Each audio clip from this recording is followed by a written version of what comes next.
ഇരുപത്തിയഞ്ച് വർഷം മുമ്പാണ് മാപ്പിളപ്പാട്ടുകൾക്ക് ഈ സ്വരമാധുരി ലഭിച്ചത്. തുടർന്ന് ഭക്തിഗാനങ്ങളും ഒപ്പനപ്പാട്ടുകളും പ്രണയഗാനങ്ങളുമായി മാപ്പിളപ്പാട്ടിന്റെ മുഖ്യധാരയിൽ ഈ ശബ്ദം നിറഞ്ഞു നിന്നു. പാട്ടിന്റെ മൈലാഞ്ചിക്കാറ്റുമായാണ് ജനപ്രിയ ഗായിക കഴിഞ്ഞ ദിവസം വേദിയിലെത്തിയത്. തന്റെ പ്രിയ ഗാനങ്ങൾ ദൃശ്യങ്ങളുടെ പിന്തുണയോടെ റഹ്ന അവതരിപ്പിച്ചു.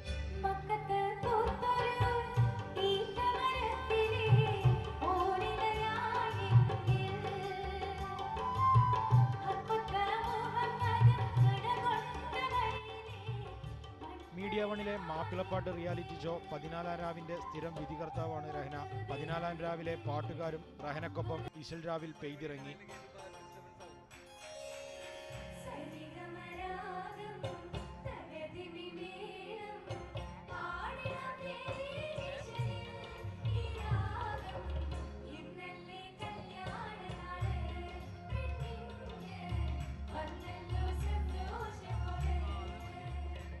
വിവിധ സംഘടനകളും സ്ഥാപനങ്ങളും ചടങ്ങിൽ റഹ്നയെ ആദരിച്ചു.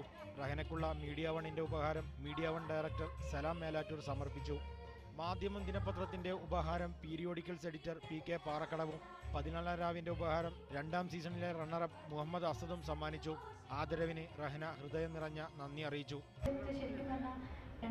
വർഷമായി ഈ ഒരു മൈലാഞ്ചിക്കാറ്റ് പ്രോഗ്രാം ചെയ്യണം എന്നൊക്കെ മനസ്സിലുണ്ട്.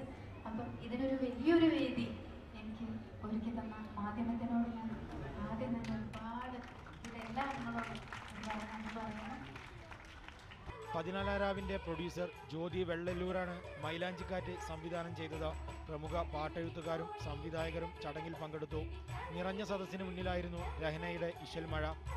ദാറ്റസ് വേലായുധനൊപ്പം K Ilyas, media one, Malappuram.